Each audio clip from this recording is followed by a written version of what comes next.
Hello students, आज हम इस वीडियो में प्रश्नावली 14.1 का प्रश्न नंबर 8 को हल करने वाले हैं। तो चलिए प्रश्न नंबर 8 को हम हल करते हैं और सीखते हैं कि प्रश्न नंबर 8 का माध्य हम कैसे ज्ञात करते हैं। तो इसके लिए हमें कॉलम बनाना पड़ेगा। तो चलिए पहले कॉलम बनाते हैं, फिर इसका माध्य ज्ञात करते हैं। तो हम इसके लिए कॉलम बनाएंगे।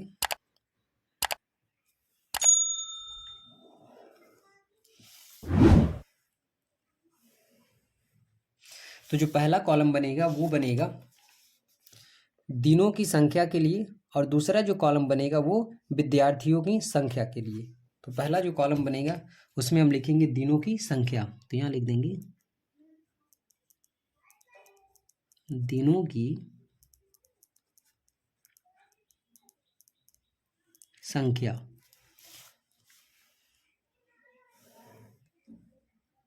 और जो दूसरा हम कॉलम बनाएंगे वो बनाएंगे जो दिया है विद्यार्थियों की संख्या।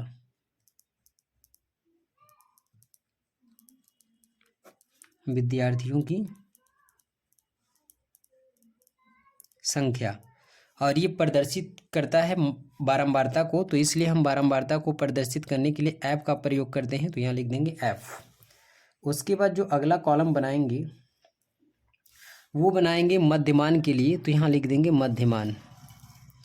मध्यमान, और मध्यमान को x से प्रदर्शित करते हैं। तो यहाँ लिख देंगे x। अब जो अगला कॉलम बनेगा वो बनेगा f गुणे x के लिए, क्योंकि इस प्रश्न को हम हल कर रहे हैं प्रत्यक्ष विधि से। तो प्रत्यक्ष विधि में जो अंत का कॉलम रहता है वो रहता है f गुणे x का। तो ये बन गया कॉलम। अब जो मान जैसे दिया है उसे हमें रखना है। जैसे पहले कॉलम में लिखा है दिनों की संख्या, तो ये जो दिनों की संख्या दिया है वो लिखेंगे। उसके बाद दिया विद्यार्थियों की संख्या, और ये जो विद्यार्थियों की संख्या है ये बारंबारता का काम करने वाला है, तो ये हम लिखेंगे।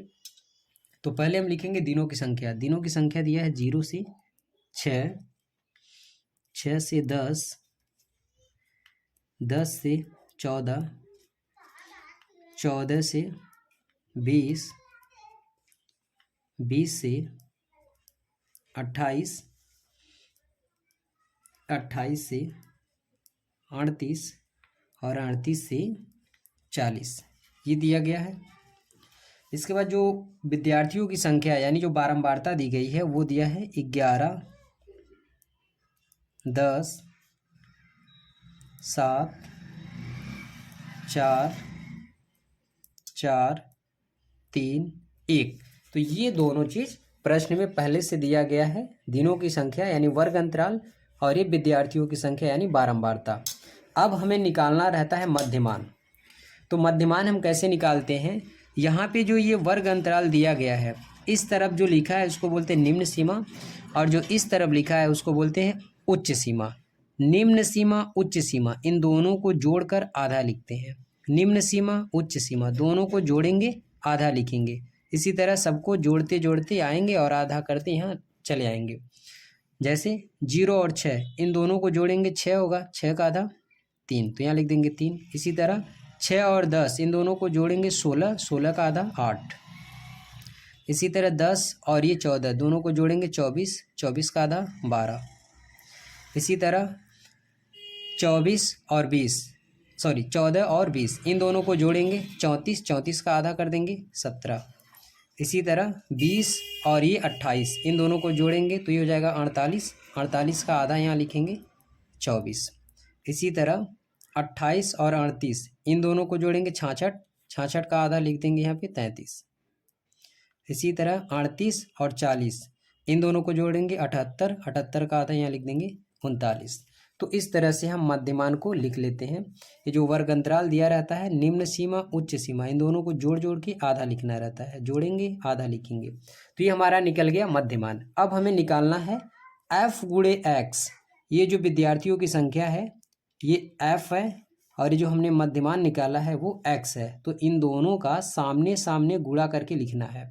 जैसे 11 का गुणा हम 3 में करेंगे तो 11 तियाँ 33, 10 का गुणा 8 में करेंगे तो ये हो जाएगा 80, 7 का गुणा 12 में करेंगे तो 12 सत्ते 84, यहाँ लिख देंगे 84। 17 का गुणा 4 में करें या 4 का गुणा 17 में करें। तो जब 4 का गुणा 17 में करेंगे तो 17 चौका 68, तो यहाँ लिख देंगे 68। इसी तरह 4 का गुणा करेंगे 24 में, तो 4 चौका 16, 4 दूना 8, 8 1 9, ये हो जाएगा 96। 3 का गुणा 33 में करेंगे तो ये हो जाएगा 99। 1 का गुणा करेंगे 39 में तो ये आएगा 39। तो इस तरह से हमें पूरा कॉलम कंप्लीट कर लेना है। अब हमें क्या करना रहता है, ये जो f गुणे x आया है इसको हमें जोड़ लेना है, और ये जो विद्यार्थियों की संख्या है यानी बारंबारता है उसको हमें जोड़ना रहता है। हम किसी भी विधि से हल करें हमें बारंबारता को हमेशा जोड़ना रहता है। तो चलिए इसको हम जोड़ते हैं।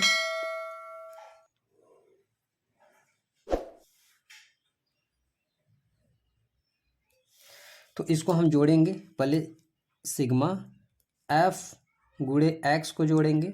सिग्मा मतलब होता है योग, हम किसका योग कर रहे हैं, तो 3 और 4, 4 3 7, 7 और 8 15, 15 और 6 21, 21 और 9 30, 30 और 9 39, तो यहाँ लिख देंगे 39 का 9, बचा कितना 3।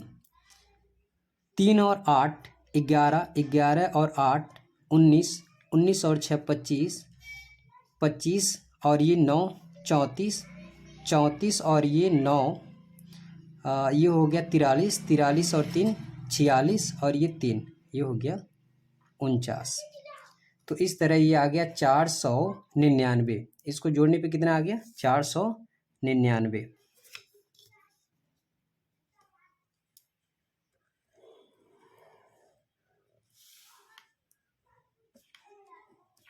अब हमें जो अगला कॉलम जोड़ना है वो जोड़ना है विद्यार्थियों की संख्या। तो चाहे तो हम इसको जोड़ के लिख सकते हैं, या प्रश्न में पहले से ही दिया है कि जो विद्यार्थियों की संख्या है वो कितनी है 40, तो हम इसको जब जोड़ेंगे तो 40 ही आएगा। तो ये प्रश्न में पहले से दिया है कि विद्यार्थियों की संख्या जो है वो 40 है, इसको जोड़ने पर भी 40 ही आएगा। अब हम क्या करेंगे, सूत्र लिखेंगे। पहले जिस विधि से हम हल कर रहे हैं वो लिख देंगे प्रत्यक्ष विधि से। प्रत्यक्ष विधि से, तो प्रत्यक्ष विधि से माध्य ज्ञात करने का जो सूत्र होता है वो होता है माध्य बराबर सिग्मा एफ एक्स बटा सिग्मा एफ। यानी जो ये आया है जोड़ने पर सिग्मा एफ एक्स, इसको हमें 40 से भाग दे देना है। तो यहाँ पे लिखेंगे 499 बटा 40। अब 499 को 40 से भाग देंगे तो ये आएगा 12.475 ये आएगा। या हम इसको यदि लगभग में लिखेंगे तो ये लिख सकते हैं 12.48, ये इसका माध्य हो जाएगा। अब हम भाग कैसे देते हैं ये देखिए, जैसे यहाँ पे लिखा है 499, 499 को हम 40 से भाग देंगे तो कितनी बार में जाएगा, 12 बार में जाएगा। 12 चौक 48, 480। अब 499 में से 480 घटा देंगे तो 9 में से 0 गया 9, 9 में से 8 गया 1, 4 में से 4 जाएगा, कुछ नहीं बचेगा। अब क्या करेंगे, यहाँ डेसिमल लगा देंगे, यहाँ डेसिमल लगा देंगे दशमलव, तो यहाँ पे 0 बढ़ा लेंगे। अब हमें 40 को इतनी टाइम ऐड करना है कि 190 आ जाए, तो 4 बार में जाएगा, 4 चौका 16, 160। फिर घटाएंगे इसको तो 0, 9 में से 6 को घटाएंगे 3, 1 में से 1 जाएगा, कुछ नहीं बचेगा। अब एक बार डेसिमल लगा दिए हैं तो फिर इसको 0 बढ़ा सकते हैं। अब कितनी बार में जाएगा, तो ये जाएगा 7 बार में, 7 चौक 28, 280। कितना बचेगा 0, और यहाँ पे बचेगा 2, ये बच गया 20। अब डेसिमल लगा है फिर से 0 बढ़ा लेंगे तो ये 5 बार में चला जाएगा 200। तो इस तरह से हम भाग देंगे तो ये आ जाएगा 12.475। तो ये लगभग लिख सकते हैं 12.48। तो इस तरह प्रश्न नंबर 8 का जो माध्य आ गया वो आ गया 12.48। इसी तरह जो अगला प्रश्न है उसको हम देखेंगे नेक्स्ट वीडियो में। तब तक के लिए धन्यवाद।